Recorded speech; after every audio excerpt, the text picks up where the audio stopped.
Angela gets married. Jasmine and Blake are bullshit. And does Marcel really go back to Turkey? Coming up on the Fraudcast.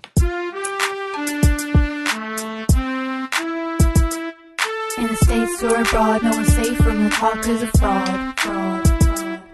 In the States or abroad, no one's safe from the talkers of fraud.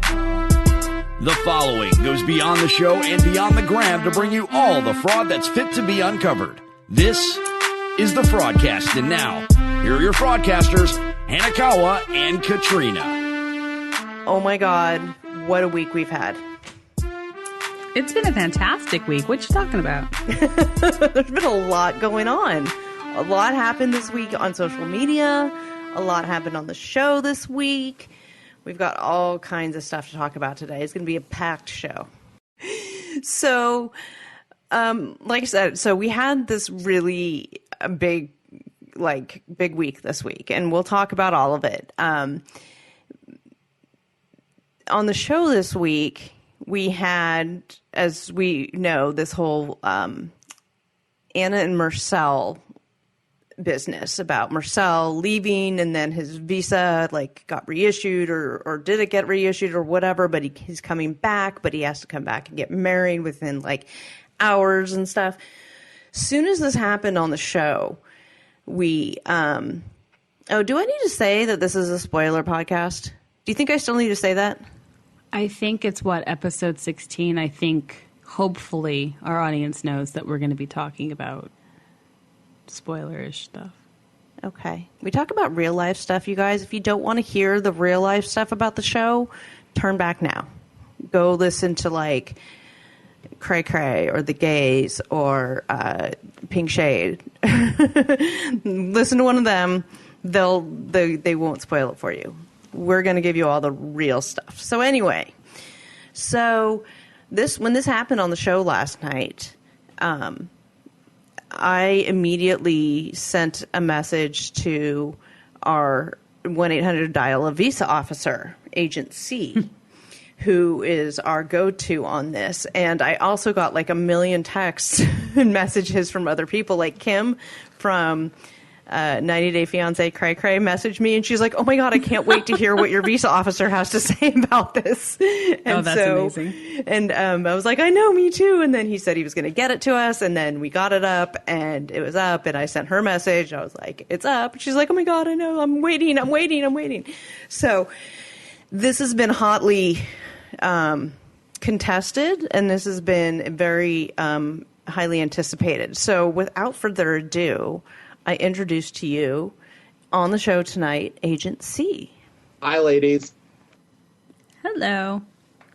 Hi. Thank you for joining us again. It's always a pleasure to be with you guys, and very timely given all the excitement we had on yesterday's show. Right. Yes. So we have Agent C joining us, and that is Agent space the letter C. That's not agency as one word.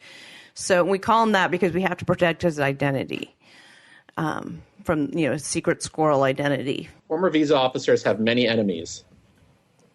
Oh, I bet you do. Yeah. I can imagine so. We have to protect his identity to protect the not so innocent. Yes. So, Hanakawa, why don't we start with what we know and what we saw on the show this week? Let's see. What's our first poor victim? Jasmine and Blake. Jasmine and Blake. Were they even on the show? They were. They were. The last couple of episodes, actually. They were, but the sad thing is that their story is just ramping up way too slowly. But they were the most anticipated couple of the season. Don't you remember? Yeah. They're not bad, but I mean, there's a whole bunch of drama going elsewhere that they just kind of slip away in the wash. If you were to watch, because they put them right after, Marcel and Anna, and right after Angela. So you're just kind of these are kind of normal people with normal problems. Well, and they've got completely 100% like made up bullshit problems, as we've learned. Yes.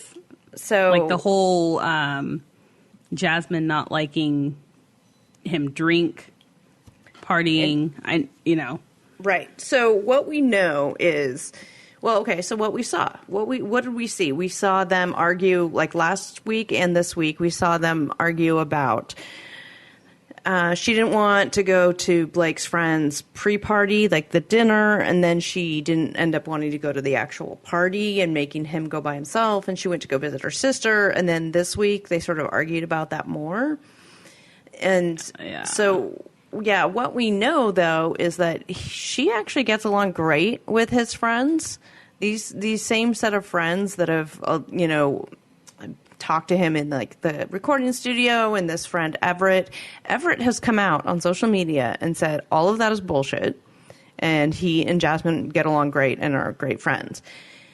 What we also learned this week was, like maybe it was last week, I'm not sure, that Everett did have a birthday party, but it wasn't that night that the thing, all that stuff was filmed, the dinners and all that stuff. It was a different night. It wasn't filmed. And Jasmine was there, and she had a great time. Now, we also know that Jasmine doesn't drink. She hasn't drank in like 3-4 years. Blake does drink, but he's not like, doesn't drink excessively. But production took that and sort of ran with it and like amplified it and made it like this huge storyline. Well, of course, they have to make it seem like he's blind at the end of the night from drinking. And like, I would say if there wasn't this conflict and her wanting to be like a stay-at-home mom, I don't know what would be so dramatic about them. Yeah, like I mean, of course they're milking this as much as they can. They don't have it. They don't have anything else, right? They're real drama. It would just be dramatically boring. Exactly. And I mean, like for Jasmine, she's from Finland. What is the drinking age? Oh, I don't know. That's a good question. Because like a lot of Europeans like get that partying bullshit out of the way when they're like 17. And I don't know how old Blake is, but I'm just kind of thinking like 18. Drinking age in Finland's 18. Yeah, so I would have been like, I've been there and done that. I had my fun days at like 21, 22, and I was like, And she's also a fitness person, so. Fitness food. No fitness babies. I need to make a clip out of that. But yes. Oh, gosh. Yeah. Speaking of fitness baby father got married this week. Sasha and Emily got married this week. Speaking of what we saw and what we know, I guess, I don't know. Like, does this fall into this category? You posted this. Talk about the damn dress. The damn dress. Talk to me about the dress. It's not even that big of a deal. I'm just like, they went through this whole segment of like Betsy and her going dress shopping, which I don't know why her mom wouldn't be there for that. And they find the perfect dress, and that's not even the dress that she wears when she... Like, 'cause there was a whole lot of commotion about her riding the train and the sand, and Betsy saying maybe you should get, like, I don't know, a skirt and a tank top instead. And then we let the bride choose. After seeing the wedding venue, it's like, okay, Betsy, I get you. I get why you said probably wear something less formal. But it wasn't the same dress at all. It wasn't. The dress Emily ended up wearing at the wedding did not, in fact, have a long train. Score one for Betsy. And it was still gorgeous, but then it, also sparked my mind of, I can imagine she may have already had the dress, and everyone else is doing their segment on dress shopping with somebody, not people. So I can't imagine she would be in America where her mom is accessible and not go dress shopping with her mom and Betsy. Right. So that tells us that tells us it's probably all bullshit, right? Most likely. Yeah. Both dresses were nice, but I was really looking forward to the first one. I wanted to see the train. In the on sand. the sand. That sounds like a song. Train in the sand. Do you sing? Can you sing a train in the sand song? No, I think your speakers would break, and there would be a mass emergency of your listeners having their eardrums explode. Well, we don't want that. And it would cost the healthcare system millions. Oh, stop. God. Oh, okay. So, so this next scene is a scene that has been building for some number of episodes, and this is Anna and Marcel. Now, just set this up for you. You know, we don't need to recap it. If you guys are coming to us, it's because you've already watched the show and probably already listened to your recap podcast. But we've been building to this scene where we have suspected that Marcel going to get on the airplane has been fake. And so that, you know, that because we know that he's here now. We know he walked in on the background of a live that Anna was doing on Instagram, and she freaked out and didn't know how to tell him like that she was on live because she was holding the phone, which is her means of communication with him. But you could hear his voice in the background. We've seen pictures of him celebrating his birthday here. We know they got married in September of 2019. And so all the talk has been, well, if he's here now, then he couldn't have left and then come back.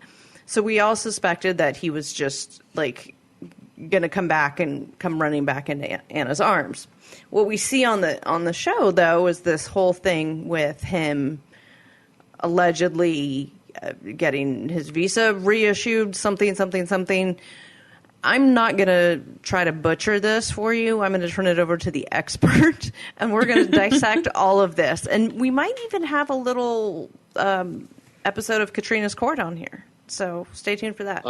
So what we saw on the show was that Marcel does go back to Turkey, and then they say his visa is reissued and that he's going to return with this reissued visa to the U.S., and that there will be a very limited amount of time in order for them to get married. So what does this all mean? I actually went back and checked the rules on this to make sure that whatever analysis I brought forward was correct.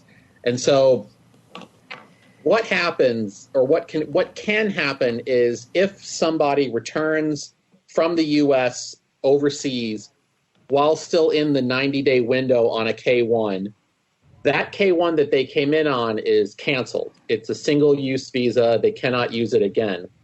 But if they return to the embassy, they can get a new K-1 visa issued. That would be a new visa. That's a new foil put in their passport that they can use to return to the U.S. Now, this new K-1 will have some restrictions on it. First, the validity of the visa. That means the time in which it can be used for travel purposes is limited to the last day of the period of allowed presence in the U.S. that they had when they came in on the first K-1. Now, I'll probably have to re-explain that. Yeah, for in English once more for those of us that don't understand visa officer. Yeah, so let's back up a second. Let's break it down a little bit. Yeah. So there's two concepts I think that are important to know. First is visa validity, and then there is authorized presence. Visa validity is for the visa itself. So if you've never seen a visa, it's literally a sticker that goes in your passport that will have a period of time at which it can be used to enter a country that it's valid for. So for a United States visa, that's a K-1, it'll say single use, and when they're issued, they're typically issued for a validity period of 6 months. So from the date it's issued, you have 6 months to get on an airplane, come to the U.S., and the term d'art is apply for admission at a port of entry. That means they go to the immigration line, they present their passport, and then the Customs and Border Protection agent will look at it and decide to admit them or not admit them. That's what visa validity is. It's for the actual visa sticker. What we call it a visa foil. That's the term used in the biz. We could call it a sticker too, because your fancy terms.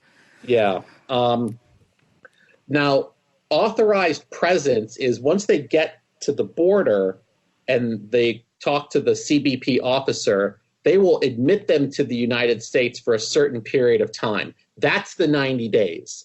The 90 days that is the whole premise of our enterprise here of the show is the 90 days they have when they're admitted to the U.S. And that's not the same thing as visa validity. That's their authorized period of presence.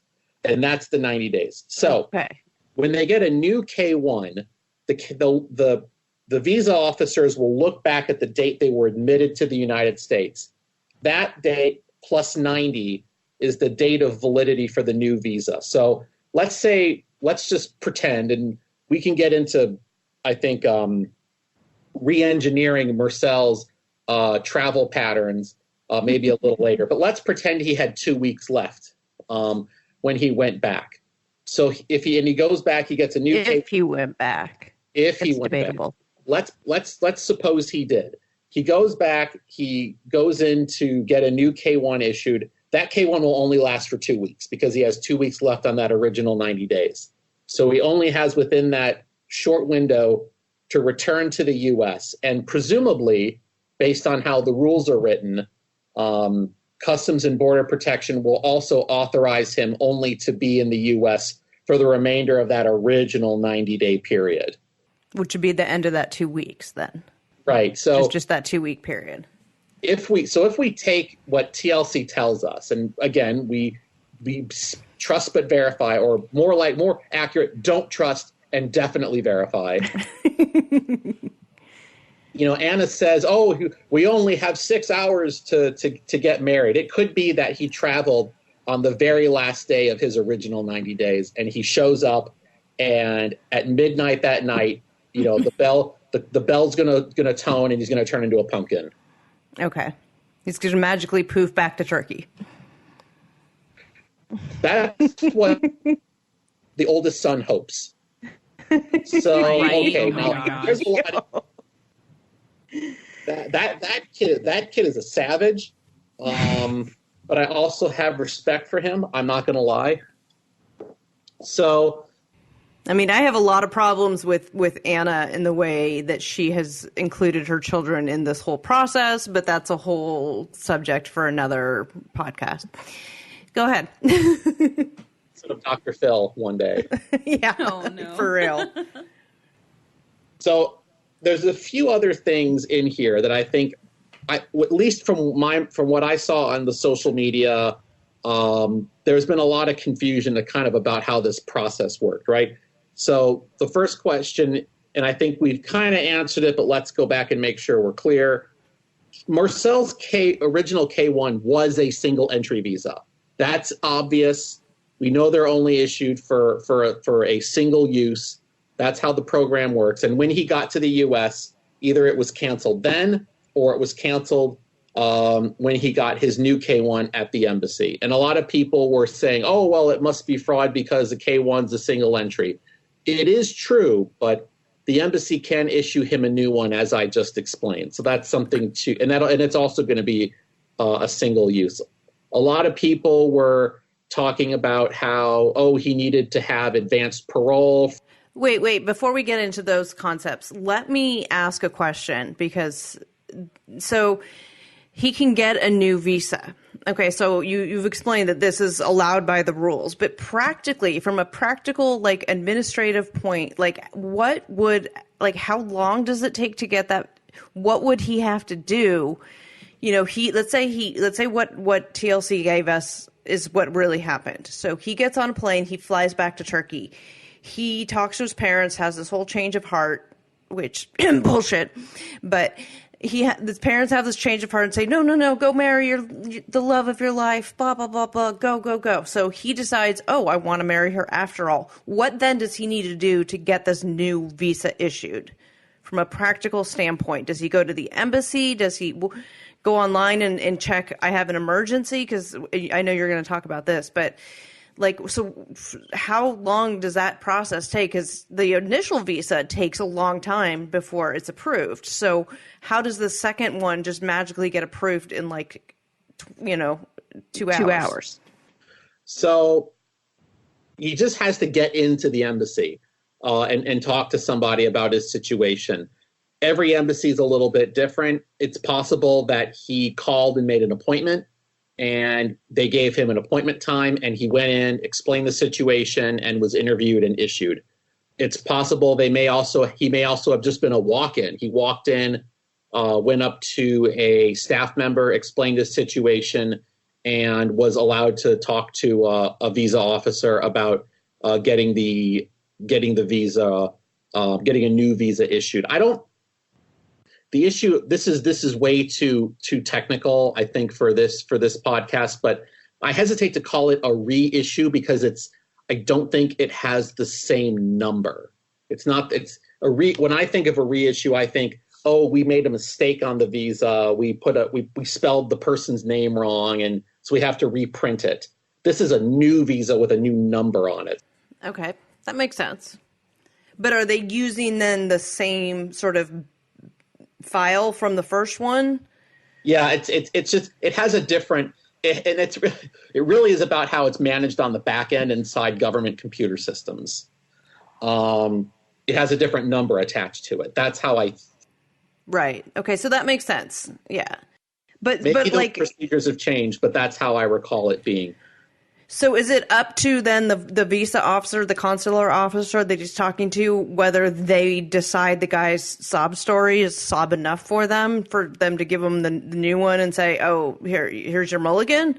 Because that's kind of what it is. It is kind of, you could think of it that way, but there's another way to think of it as well.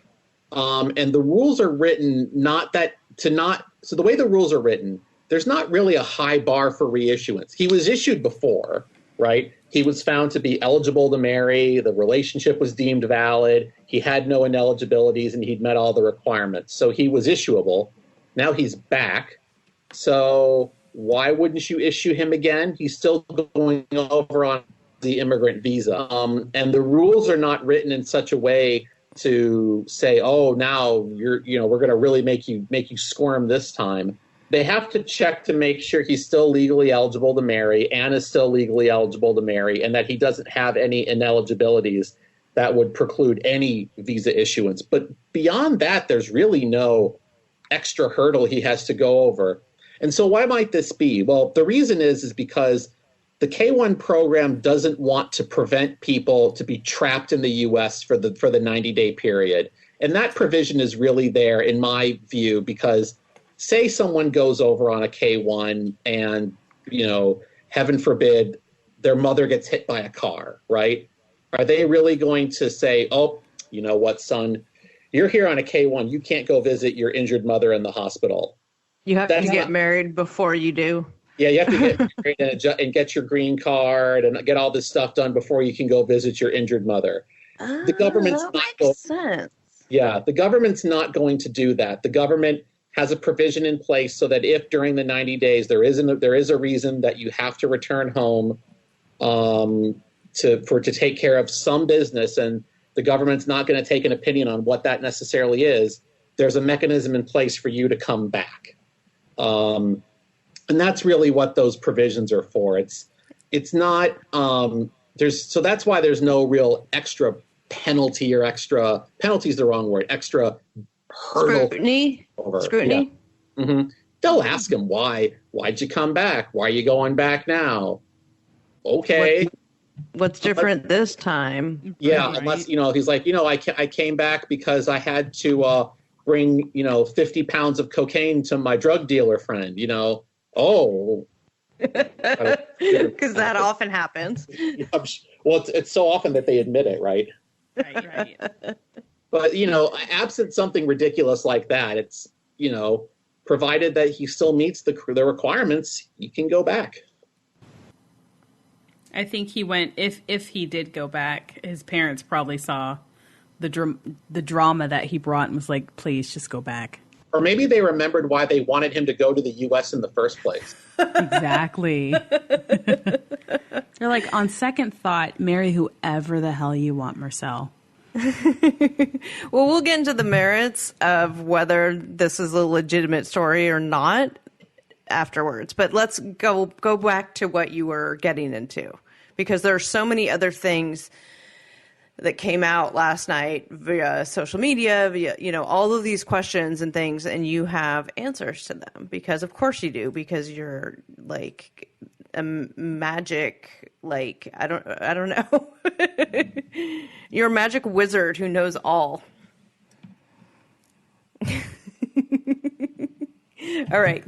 You were about to explain advance parole, what that is and why it wouldn't be necessary. Yeah, well, I wanted to just kind of check the box on a number of issues that I saw raised on social media, and why I think that paying attention to those is a distraction. Some people did mention advanced parole. This is something that the Department of Homeland Security will do in certain cases. It's not something the State Department ever has any control over, so it's not a concept I have detailed knowledge on the rules of. It does happen sometimes. I think it's something I used on a kind of a squirrely case at one point when I was working on the visa line, but that's a story for a different time.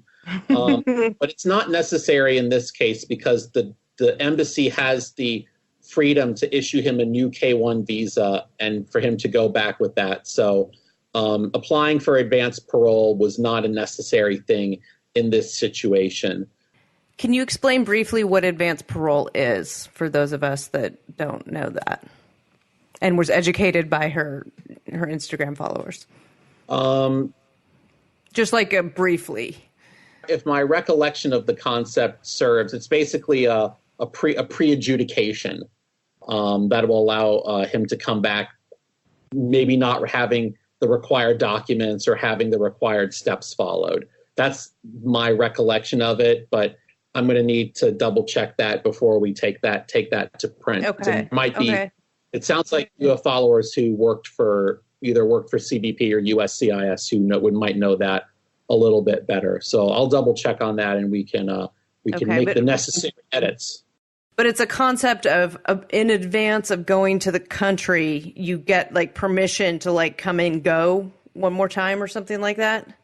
Or it's a piece of advanced work that you can do that allows you to come back, even if coming back might not have been permitted by the status that you had. Oh, okay. But like you said, it wasn't necessary, and it's not necessary in this case because the K-1 visa rules have written into it this provision to allow for the return if necessary.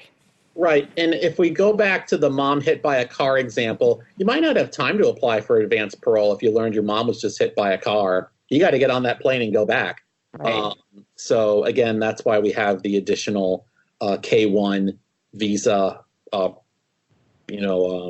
parameter. That's not the right word. Provision in place in the rules. Got it. Okay. All right. What's next? So what's next on the checkbox? For my checkbox, it's the idea that this is a very rare thing, or it's a emergency only thing. I think we heard Anna talk about. I think it was when she was talking to her kids how it's so rare to get something like this done, and this is rare in the sense that it doesn't happen often because most people who go on K-1s just go; they don't come back. Mm-hmm. But it's not rare in the sense that the government doesn't often do it on a matter of principle. As I said before, there's no restriction in the rules for why they can't do it. So to say that like the government did him some sort of big favor, I don't think is correct. It's not an emergencies only thing. It doesn't have a provision in it that requires there to be an emergency as determined by a consular officer. Let me give you a contrast so that this kind of makes a little more sense. There's a certain category of visa called an SB1. That's a special type of visa for somebody who had a green card, left the United States for a period of over 1 year, and if you leave the U.S. for over 1 year, your green card expires, and they want to come back and be readmitted as a lawful permanent resident. And you're only allowed to issue those SB1 visas if a person had to stay outside the U.S. for a period of more than a year for a reason beyond their control. And so you have to like interview them to figure out, was this beyond their control? And so there's a threshold you have to cross, and the rules aren't written the same way for the new K-1. So it's not really emergency only. It's not the government doing him this massive favor. Okay, that makes sense. Yeah, because she made it seem like it was like this, oh my God, this is such a rare event. We have to take advantage of it. This never happens. We're special. Yeah. He cried at the embassy, so they let him back. Well, yeah, and everybody on social media was weighing in on this, and they're still continuing to do it. Everybody has an opinion about this, whether they've, because of their own experience, having gone through it, either a various visa experience, their spouse on a K-1, their own visa experiences with, visa interviews. We've got Customs and Border Patrol weighing in. We've got immigration attorneys weighing in. And people, everybody's an immigration expert, basically. Yeah, so it looks like the comment that you sent me is talking about how there's just not enough time because of processing times. I'm going to have to respectfully disagree with your commenter. He could have gotten the visa back that day because to process the foil and put it in his passport, typically turnaround time is 3 days for things like tourist visas or student visas. But in a situation where there's a little bit of more pressing time, they could do it right there if they wanted to. They just got to put the foils in the printer and then quality check them. There's no reason why he couldn't have gotten it. I would say that in a conservative estimate would be 3 days turnaround for him to go to the embassy, and it would be the embassy. Your commenter says it would be the Istanbul consulate. Only if that's where they process immigrant visas. The way the United States works, there's one place in the country where immigrant visas are processed, and that's where he has to go. It's either the embassy in Ankara or it's a large consulate. So wherever he went before, he goes back, he explains it, gets his passport. He either gets it that day or he gets it in 3 days, and it's mailed back to him. Tops. So, the bottom line is that there is a provision in the rules surrounding K-1s that allow for this to happen. And this, from an administrative standpoint, can happen in the time frame that you're talking about. So when people sit there and I'm sorry, go ahead. If he went back with 20 days left, this is definitely possible. Okay. So, I do appreciate that everyone is giving their experiences and stuff because it's something I don't have experience with. We're using him because he knows this stuff. So with all due respect to some of the other, everybody's experiences and stuff, we want to bring this in from like the rule standpoint, right? So I guess the disclaimer is your experience may vary, but this is what the rules provide, right? Yeah, and I've been racking my mind since last night if I actually did one of these or if somebody I know did one of these. But what I described is well within standard procedures for a busy immigrant visa post. Okay. So continue on. So you talked about the advanced parole as being a Department of Homeland Security thing and not necessary here.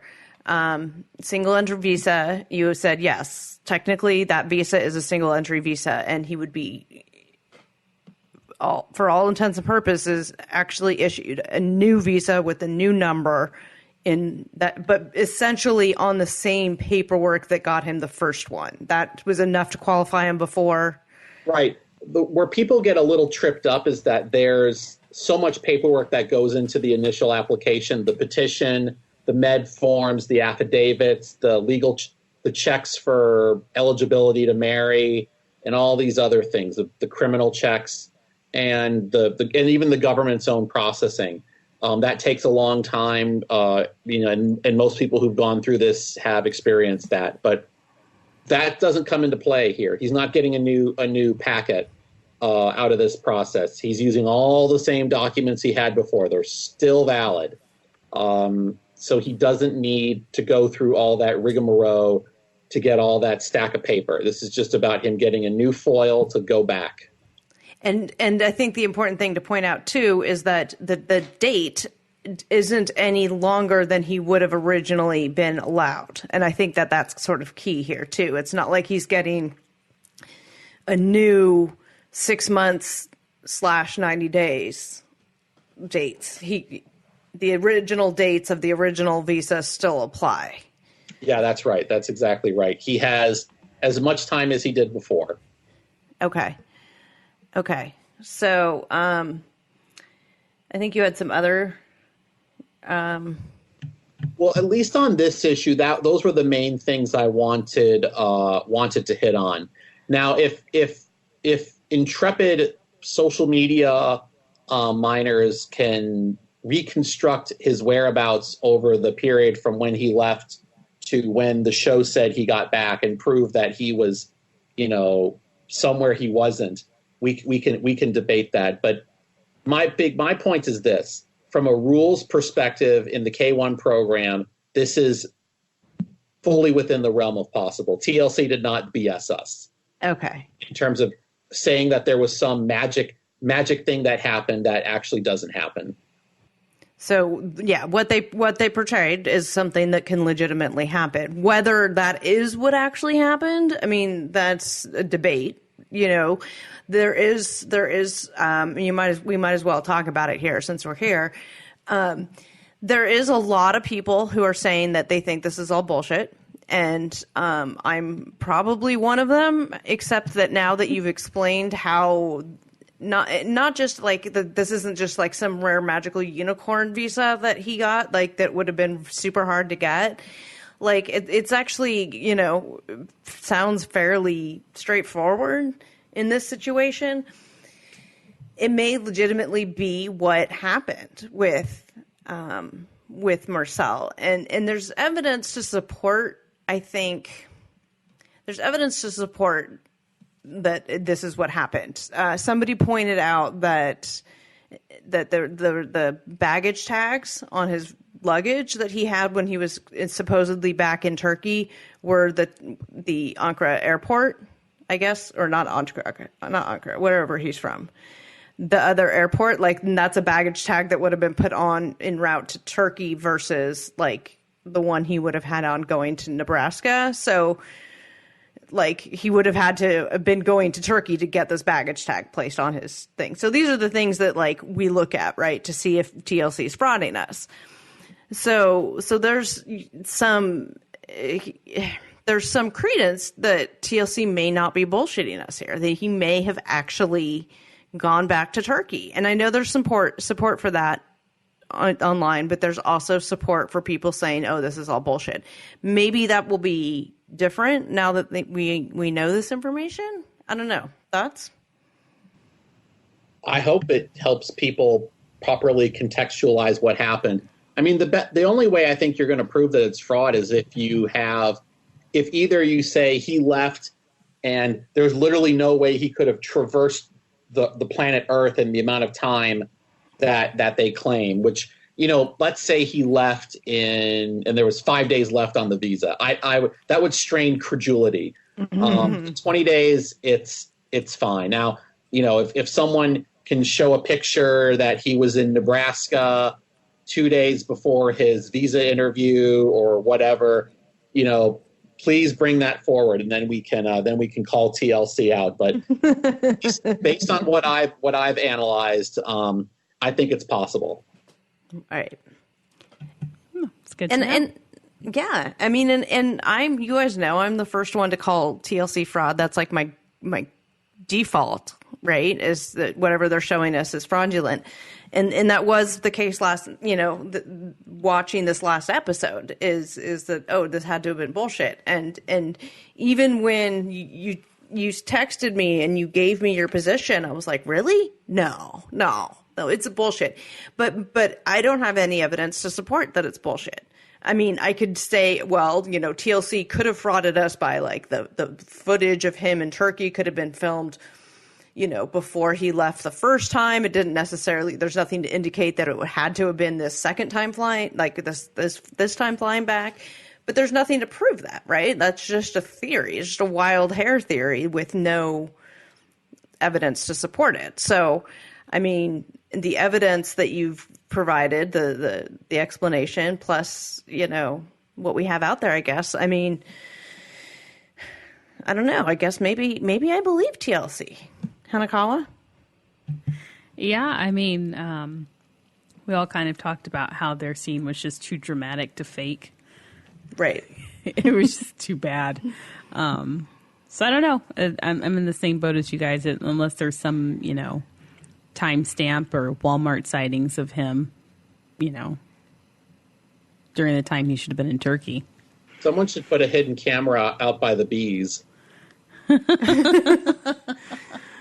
If there are there any toll roads? Are there any toll roads around the area? Can we get the video from the toll plazas showing when he left for the airport, when he's coming back? If anybody out there has any kind of photographic, date stamped, some kind of metadata evidence that shows that he was in the United States when they say he was in Turkey, or something that would disprove what TLC is telling us, bring it to us. Because at this point, I think we're going to have to go. If we were in Katrina's court, I think I'd have to rule for TLC on this one. Which, let's not make a habit out of this, you guys. I'd be out of a job here. One other thing I'll say is you're going to want to compare the clothes he's wearing in those shots where he's supposedly driving off to the airport to the clothes he's wearing when he gets back to the clothes he's wearing when he first came, and they showed him at O'Hare. Well, I don't necessarily ever buy into that stuff because TLC is very known for recreating drive scenes and recreating arrivals and things like that. So that, and they even save clothes too to make sure it's consistent. So yeah, they tell them to wear the same clothes. I don't know. Maybe they're trying to thwart me on this. Maybe they're just tired of my bullshit and trying to thwart me. They're like, if we put some true stuff in there, she won't be able to fraud it. They're on to you. They're on to me. I mean, that stuff's minor fraud. When they have to like reshoot an entrance or, a drive scene or something like that, sometimes like that's what I call minor fraud. That's producer stuff where they need to reshoot it to get the right angle on the shot or whatever. And, that happens. There's a lot of that. We see that in Pillow Talk with like Molly's nails changing halfway through the episode and, Pow's, roots getting fixed, halfway through her episode of Pillow Talk. We see these things that are sort of reshot and doing reshoots is completely a common thing for them. And I don't even I barely get out of bed for that kind of fraud. So if that happened, I mean, that's something to look at, but I guess, you may know the visas, but the fraud stuff agency, that's us. Yeah. Do we have time to talk about Natalie's classified information? Yes. Yes, because there's, yeah. I mean, I feel a little bad for Wino Lawyer because she's kind of going off what Michael said to her. Well, I feel bad for her because somebody told her that makeup was a good look. And no. Listen, I'm not Matt and Poodle. I can't comment on the makeup situation. And sometimes the way TLC films, it makes them look like very saturated. So it's probably not even her fault. No, I'm sure it was the makeup artist. But anyway. So, Michael repeats back to her this line that that the embassy has classified information or they can't share the information because it's classified. I think that's just the way Michael's brain works because he believes that we were created by space aliens. And so, it's just where he kind of goes into that X-Files mindset really quickly. unless a visa officer had a little bit of a slip of the tongue or was being a little cavalier with their words, probably didn't say classified. They would just say that her visa is subject to additional administrative processing and they can't provide any additional details about the case. That's the standard thing that you say when you're trying not to tell someone anything. So I think he made up the word classified. Or the script. It was in the script for him to read. It could, because I want to create drama where there is none. Well, that sounds more exciting. Classified, as if she has some like crazy past that they can't let him know, and you know. Yeah, it goes to their story of, you know, should they not be engaged? Should they get married? You know, all of her other crazy stuff. But we know that she has since made it to the United States. So, which just, in my opinion, backs up my contention that she was just caught in the net. Because if you do the math backwards, they filmed the season during the spring and summer, right? Yeah, well, for most of the couples, I mean, there's some variances on that. I think Blake and Jasmine was a little bit later. Like their wedding was October, like late October or mid-October. So like, where some of them were in like June, July versus like Anna and Marcel, which was September. So if you're looking at the 90 days, you look at that as an end date and you can see the time that they filmed.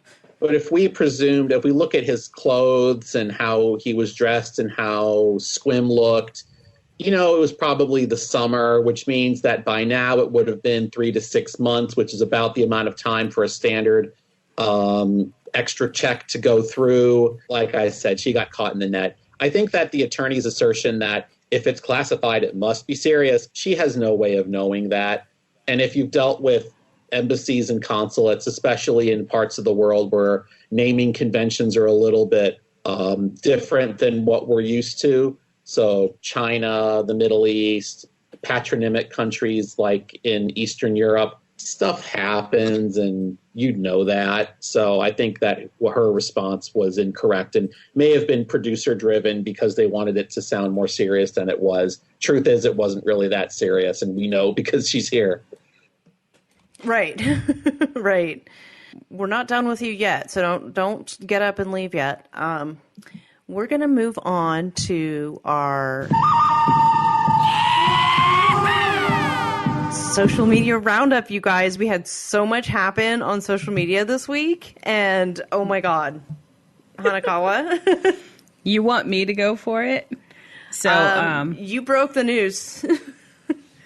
I broke the news? Okay. Well, so, I don't know who was the first social media account to break it, but you broke it for me. I got the information from you. So in my world, right. You broke it to me. I didn't see it till like late. So that darn working thing you do. So Angela is married. What? Pictures. I know we're all shocked. There were pictures that they were like early in the morning, but it had a picture of them both in their wedding attire. I think from the previous post of their wedding invite that, I don't know if it was their actual invite, but it had the date on there. Said it was going to be the 27th, and sure enough, it was the 27th. So, I mean, yay. It looks like she got married in Nigeria like we were hoping she would, and it seems like she's probably going to go forward with the spousal visa route. Looks like it. Right. Looks like it, yeah. If she can, because there's a lot of gossip about something called a travel ban that's percolating. Right. Agent C, do you have any intel for us on this travel ban and what that might mean for them? Well, I had heard that the text of the new updated travel ban was going to come out today, but evidently it didn't. We really have to wait and see what it says. We hear rumors that Nigeria may be included on the updated list, but until the text comes out, it's really early for us to speculate it. Because there is a large Nigerian population that does live in the U.S., it's possible that certain categories of visa may be excluded from it, or that they may not be as strict in how they enforce it with Nigeria just because they don't want to cause hardship for people to whom it's not warranted. So wait and see. Let's let's not go too crazy, guys. See what happens. Or it could also be that Angela tweeted Trump and said, "Look, Mima's got to get her prince over." Oh my God. Well, Trump did retweet Jesse, so it's not out of the realm of possibility that if Angela tweeted him, he would see it. And, it's not like he has anything else going on these days. Why wouldn't he, spend his time looking at his tweets and help a Mima in need? Help a Mima in need. The Mima bill. I think we're ready to break it to the world here. I think Trump's a fan of the show. He might be. Well, why wouldn't he be? It's got everything. Oh, the details were supposed to come out today. He's probably like, no, we have to wait until she gets married finally, because Michael, damn it, he deserves it by now. I bet Trump was saying, well, the Fraudcast is going to have Agent C on, so let's see what he says, and then we'll come out with the text. I bet that's what happened. We can stay off his radar. So who knows why it got held up in truth, but until we see the text of it, let's not jump to conclusions. It's possible that some certain spousal categories may be excluded, or that the waiver provisions may not be as strict. I am planning to write up a little analysis of the updated text once it comes out, so stay tuned and we can talk about it in the future. That sounds good. That sounds very good. I agree. Let's not jump to conclusions right now. Let's celebrate a Mima and her prince who got married. Love always wins. Yes, it does. It looks like I saw a picture that was posted on social media that shows their wedding and a boom mic. So I'm guessing they're going to be on another season. Oh, definitely. For sure. Yeah. For sure. When she was spotted in the airport, it was with a film crew following her. So right. They can't not film her. I think they probably would just film her to freaking film her. Yeah. So that they can shove it anywhere they can. Well, these pictures were all over like a million different social media accounts, and one of them was posted. I saw that had posted it, and I think it had like the hashtag 90-day fiance or something. But it appeared to be somebody who knows Michael, and because he was talking the way that it was like, oh, our brother finally got married, and they seemed. I went back through their account, and they seemed to know these people, and they knew sort of Angela, like they were in Nigeria, so I didn't know if they were like the goofballs or like friends of the goofballs or goofball adjacent or Michael adjacent or something. But one of the comments was little salty that we weren't invited, and then somebody else said, well, maybe this appeared just sort of for like a registry. So I don't know if maybe that's a thing, they have to like register the wedding and then they have a big party later. And so, like, the other friend was like, yeah, maybe this was just for the registry. I'll reach out and let's find out if there's, like, another thing where they're going to be invited. So it looks like some friends were not there that felt like they should have been invited. So it might have happy, right? It might have just been the TLC thing. I don't know. Well, I'm like, if you look at the picture, too, it has this weird banner in the background that you wouldn't exactly expect at a wedding. Yeah. It says marriage registry, but I'm not quite sure what's happening here. Yeah, this feels very, very staged to me. When I saw the preview for the next episode, and they're talking about how Angela has to have her own witness, that my fraud meters went off because, maybe we need to get some Nigerian lawyers to give us some information. But I'm not, Michael has witnesses, and there's the production crew. But why this banner? It's like an advertisement for the marriage register, because they've got like their phone number and their web address. So somebody who's knowledgeable about Nigerian wedding customs, can you hit me up and let me know? Because like, do they register the marriage first and then have like a big party? Is it like South Korea where, Devin and Jihoon just walked in, dropped off this paper, and they were, boom, married, but then had like the big ceremony later? Like, what's the custom there? Do they do this? like and have a party? What's the deal? Let us know. Register first, party later. I mean, I just did a quick Google of, I can't get married at the registry. Yeah, we'll have to take some research into that because it looks pretty. Okay, it's not a quick Google search answer. It's not a quick Google search. Speaking of, I'm not going to say sketchy. So continue, please. Yes. Moving on with our our news, Walmart. So Walmart and Home Depot seem to be the place if you want to find a 90-day celebrity cast member. That's the place to go. So Marcel, who I know that they're trying to mimic like life versus what's in the show, but Marcel was sighted at Walmart. The picture that they showed had him looking extremely confused, which made the people looking at the post more confused because he just looked extremely lost in Walmart. And like we all have those moments when we're like halfway between the market and the kids section. You're like, where am I? Well, I mean, when you're in Walmart lit with sadness, isn't that the sort of the natural state? Or is that sadness. Or is that just Marcel's natural state to look confused? Because honestly, I think right, just a combination. I mean, come on, it's Marcel, you guys. Was Omar anywhere? His adult companion? That could have been what he was confused about. Omar. He needs an adult Omar, companion. who wasn't at the airport during that goodbye scene. Speaking of confused. Mm-hmm. I'm only posting this news because people ask and... Oh. All right, we report on what we can, so regardless of this connection. The Ben picture. Right. So Ben posted a picture of Akini and him with the caption, "Look who I found," which, I mean, it was confusing because it's like, did you just trip and find her?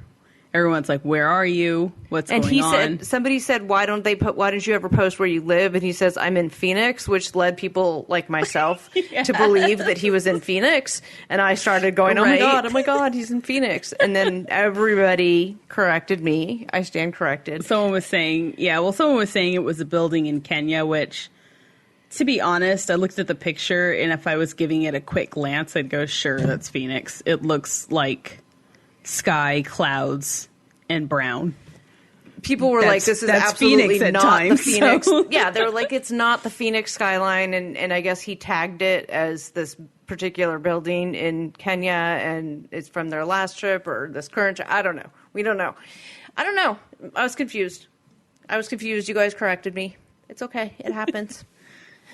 Right. That's sad. This is the most exciting stuff, right? And then I also put in here that Laura, Evelyn, and Corey, and is his name Chef? Is it Chef Guy? Chef Dude? I think Mr. that's Chef? his Is he a username. chef? They're still doing their petty feud, so I just keep scrolling on that one. I've got nothing else. If you got something to add. I know there's always something on social media, but I mean, between the sightings and... I don't know. I mean, we talked already about Natalie being here, and we know Emily and Sasha are married. We saw that on the show. We also have their wedding certificate. They were married on July 31st in Newport, Oregon. Unfortunately, because of the United States mail, we didn't get it before the ceremony was shown on TV. Wah, wah, wah. But we had it. Anyway, so yeah, I mean, I guess that's it. Everybody's married except for Natalie and Mike at this point, and that could happen since Natalie's on the ground. If she's here on a K1, her 90 days is running. So I guess we need to be on the lookout if that's the case. Right. Yeah? Right. Okay. Do you have any shout-outs? I had one thing I wanted to add. Sure. So this is not from this week's episode, but we did technically see it on the recap. Angela was complaining that that the interview with Michael only lasted 20 minutes. Oh, yeah. 20 minutes is a long time for an interview. Like, Michael got like double. what people normally get. Typical interview is between 5 and 10 minutes, and you go longer than that if you've got something that's a little tricky or a little weird, or you're trying to harvest information because you know you're going to send it back, so you need to get as much as possible. So Angela actually needs to realize that she got maximum bang for her buck, tax dollars to minutes wise. It sounds like he really got it then in the interview if it went that long. I think as I said before, I think they were suspicious at the outset. Mm-hmm. But yeah, she was complaining that it was 20 minutes and that's a very long time for an interview, which I posted on Reddit and people were really surprised. But yeah, if typically we had 30 cases to do in 4 hours, so got to get through it. Or you're never Wow. You're never going to meet your metrics if you go slow, right? Says the executive project manager. Hey, my job, we work on metrics. Like there's metrics to measure, even breathing in the building. So, well, I have one shout out, and that is to Balin J. She is a trash collector patron on our Patreon. So thank you so much for that support. While we're talking about Patreon, I'll just go ahead and tell you where to find all of that. We have a Patreon, patreon.com/thefraudcast. So I did get this question a couple of times, is people were worried or asked us whether or not, are we going to start moving our content over there? What's going to happen to the Fraudcast? Fear not, nothing is happening to the Fraudcast. We are the 90-day fraud, everything that you're getting right now, you're going to continue to get here for free on the Fraudcast. Our normal show, that is not going anywhere. The Patreon is additional content, extra content on top of the free stuff that you get on Tuesdays. It comes out on Thursdays. It's additional content. Currently, we're reviewing and recapping Married at First Sight and Love After Lockup, sort of with our own little, is this producer-driven, et cetera, take. So that's what we're doing over there. It's extra stuff. We'll probably throw some other bonus episodes in there. We're talking about maybe doing a Where Are They Now of those people from that My Strange Addiction show. Which, oh my God. All kinds of stuff. If you have anything that you want us to review, to talk about, I'm trying to get Hanakawa to watch the show Cheer on Netflix and do a review of that over there. So it'll be stuff like that. It's not going to be anything that you hear here. This is all going to stay as it is on the free show. Shout outs, Hanakawa, agency. Well, I will always give a shout out to my friends on the 90-day Reddit, even if they don't appreciate me. Oh, they should have, you guys. Actually, they do. They're lovely. There was a really big dump of content, though, last night. Everyone was posting like crazy. So Yeah. My Instagram was like that, too. Yeah, so a lot of stuff got kind of buried in the avalanche. But always a shout out to 90-day Reddit. All right, family Reddit, you guys, make sure you appreciate agency. We're going to steal them away from you if you don't treat them nice, okay? I mean, we're already stealing them away. We're splitting him in half, as it were. You get him some of the time, we get him some of the time. But, if he's not treated well, then, he'll go for full custody. Exactly. Exactly. We'll fight for him. Well, agency, why don't you tell everybody where they can find you? Well, besides lurking on Reddit, you can find me on the Ask a Visa Officers threads that I tend to post either just after the episodes air or the day after. Or you can send me an email at askthevisaofficer@gmail.com. That's all one word, askthevisaofficer@gmail.com. Excellent. So for those of you guys listeners who are who live over on Reddit rather than the other ones, or if that's your home base for social media, he would be your broadcast point of contact. Look, I'm assimilating you onto the team, without even asking you. Hanakawa, where can we? Yes. Consent. What's that? Never mind.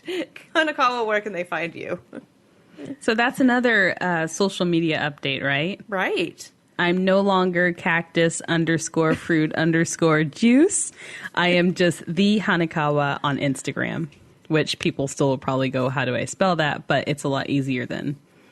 I actually got messages from Cactus Fruit Juice without underscores. Did they listen? Did they listen and hear them called out? Going, why am I being tagged in 90-day posts? Oh my gosh. Did you say, I'm like, you have to watch the show and get them on board? I think they're from like a different country and they don't even know what the show is. They're just like, why am I getting tagged in this bullshit? Sorry. Teaching opportunity. It's a teaching opportunity, Hanakawa. You're a parent. You know how this is. Join us. So, come to the dark let's side. Let's stop harassing Cactus Fruit Juice, and I'm the Hanakawa on Instagram. And we will link that in the show notes for you. Yes. I am Frauded by TLC. You can find me on Instagram at Frauded by TLC. I am on Twitter. I'm really kind of Twitter dumb, so I don't remember to post over there very well, but I'm trying to get better. I am Frauded by TLC over there. You can find the show at The Fraudcast on Instagram and the Fraudcast podcast on Twitter, but there's nothing there yet because, again, I'm Twitter dumb. And I am my own social media team, so I have to do it myself. You can find our Facebook group on Facebook is The Fraudcasters. Come and join us, answer a couple questions. There's no wrong answer, just answer them. And then we will let you in, and you can have all that fun stuff there. We have a website called talkersoffraud.com that will soon be The Fraudcast, but it's currently talkersoffraud.com.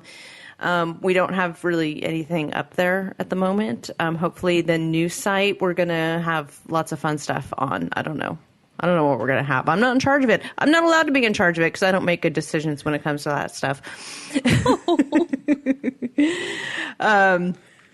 You can find me on Instagram on Friday nights for Frauded Night Live. I go live every Friday night, and we talk about all the good gossip of the week, the show stuff. We talk about other kinds of stuff. Anything you want to talk about, shoot me a message, and we'll see if we can cover it on that Friday night. This past week, Hanakawa joined me, and Hetero Life Mate stopped by for a little bit. So with all of that, we are the Fraudcast. Together, we are the Fraudcast, and we're dumpster diving, so you don't have to. You can find your Fraudcaster on Instagram, Twitter, and Facebook at Frauded by TLC and on the web at talkersoffraud.com. This Fraudcast has been produced and edited by yours truly. Art by Sarah Dawdy. Music written, produced, and performed by Ooh Mommy. Segment producer at iHeart Reality TV Shows.